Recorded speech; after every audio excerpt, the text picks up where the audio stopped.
নমস্কার বন্ধুরা, Prius cooking ব্লগে আপনাদের সবাইকে স্বাগত জানাই। আজকে আমি আপনাদের সঙ্গে সজনে ফুলের একটি রেসিপি শেয়ার করব, যা গরম ভাতের সাথে দুর্দান্ত লাগে। তো বন্ধুরা, সজনে ফুল বানানোর জন্য আমি সজনে ফুল নিয়েছি। প্রথমে সজনে ফুলগুলো পরিষ্কার করে বেছে নিতে হবে।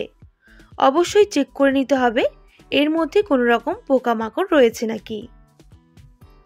তো বন্ধুরা, আমি ভালো করে সজনে ফুলগুলো বেছে নিয়েছি, এমনকি নোকড়াগুলো পরিষ্কার করে নিয়েছি।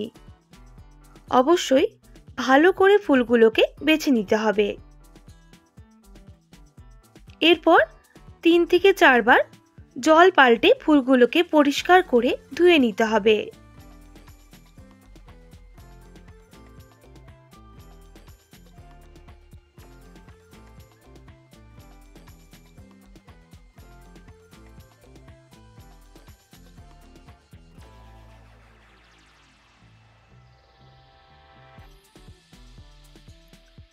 তো বন্ধুরা, জল পাল্টে আমি ফুলগুলো ধুয়ে নিয়েছি।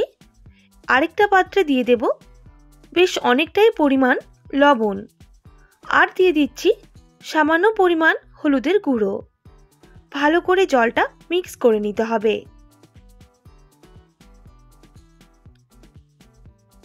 এবার সজনে ফুলগুলো এই জলের মধ্যে দিয়ে দেব। প্রায় 1 মিনিট মতো ভিজিয়ে রাখবো। অবশ্যই আপনারা নুন জলে কিন্তু ফুলগুলোকে ভিজিয়ে রাখবেন।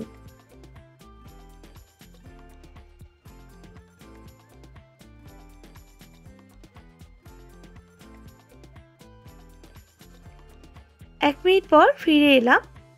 এবার ফুলগুলোকে আমি জলের মধ্যে বেশ কিছুক্ষণ ভিজিয়ে রাখার পর এরকম একটা পাত্রে নিয়ে জল ঝরিয়ে নেব।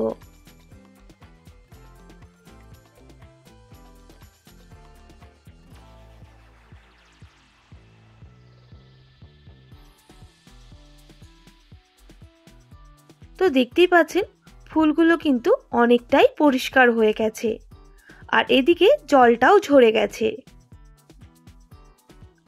আর এদিকে নিয়েছি আলু, বেগুন, শিম।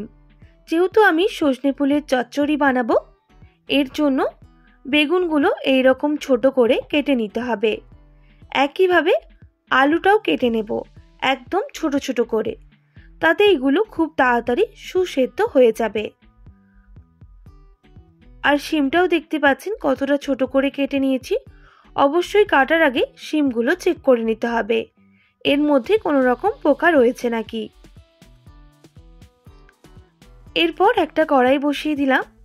দিয়ে দেব 1 টেবিল চামচ সরষের তেল।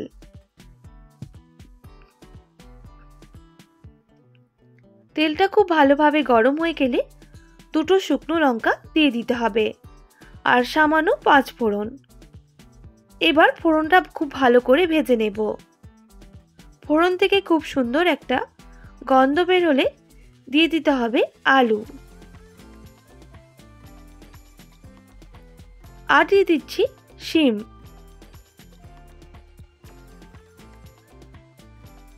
আলু আর শিম বেশ কিছুক্ষণ ভেজে নিতে হবে।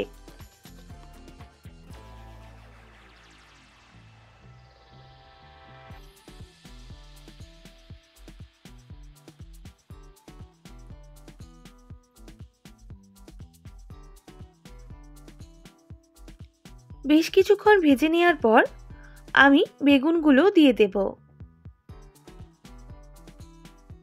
আর একইভাবে আলু আর শিমের সাথে ভেজে নিতে হবে বেগুনগুলো।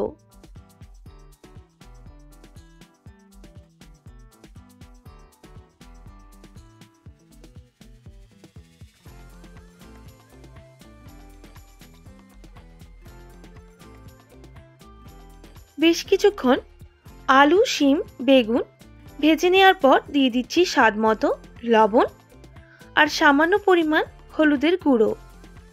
আবারও ভালো করে মিক্স করে নিতে হবে আর ভেজে নিতে হবে। তবে গ্যাসের ফ্লেমটা কিন্তু আমি মিডিয়ামে করে রেখেছি, তাহলে সবজিগুলো খুব ভালোভাবে ভাজা হবে।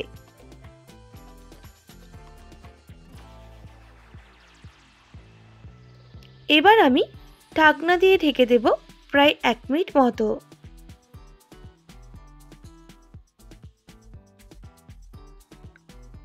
এক মিনিট পর ঢাকনাটা সরিয়ে নেব আর একটু নাড়াচাড়া করে নিতে হবে।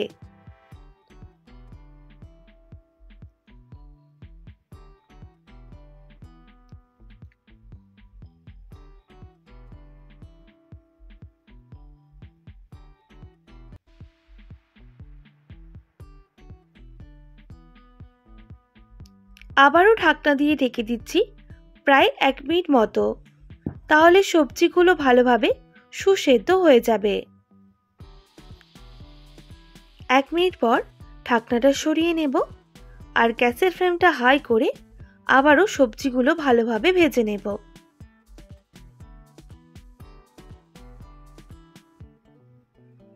তো বন্ধুরা, দেখতেই পাচ্ছেন সবজিটা কিন্তু অনেকটাই সেদ্ধ হয়ে এসেছে।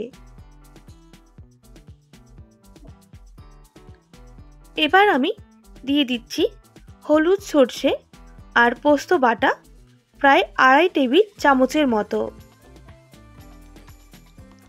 আর সঙ্গে বাটি ধোয়া জলটাও আমি অ্যাড করে দিলাম। এবার ভালো করে সবজির সাথে মশলাটা কষিয়ে নিতে হবে।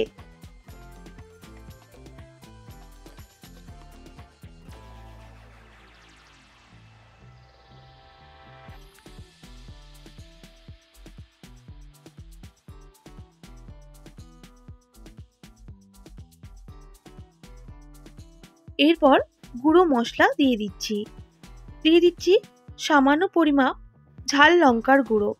অবশ্যই ঝালটা আপনারা কম বেশি করে নেবেন। সামান্য হলুদের গুঁড়ো, আবারও ভালো করে মিক্স করে নিচ্ছি আর কষিয়ে নিচ্ছি। তো বেশ কিছুক্ষণ ভেজে নেওয়ার পর আমি সজনে ফুলগুলো দিয়ে দেব আর ভালো করে মিক্স করে নিচ্ছি।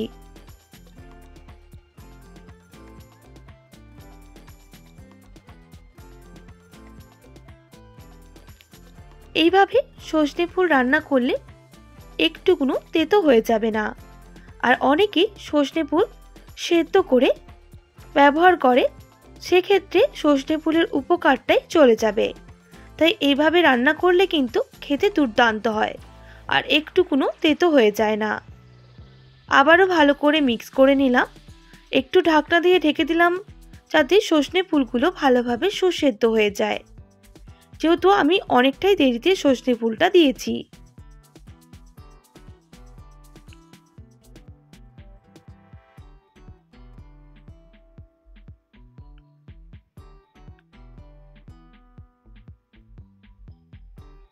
এবার আমি একটা ঢাকনা দিয়ে ঢেকে দিচ্ছি প্রায় 1 মিনিট মতো, তবে গ্যাসের ফ্লেমটা মিডিয়ামে করে।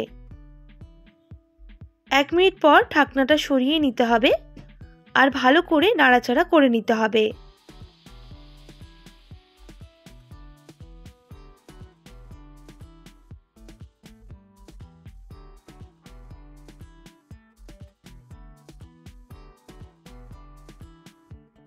এইভাবে বেশ কিছুক্ষণ রান্না করে নেওয়ার পর দিয়ে দিতে হবে স্বাদ মতো চিনি।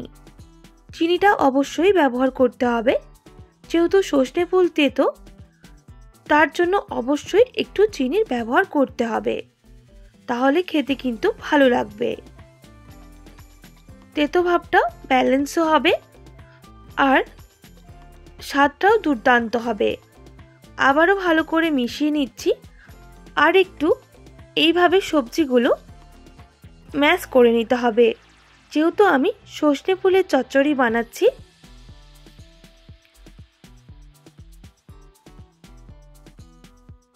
আর বন্ধুরা, আলু বেগুন কিন্তু ভালোভাবে সুসেদ্ধ হয়ে গেছে।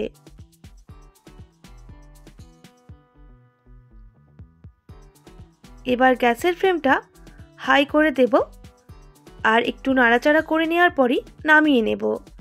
আমাদের সজনে ফুলের রেসিপি একেবারেই রেডি। একবার অবশ্যই বাড়িতে ট্রাই করবেন।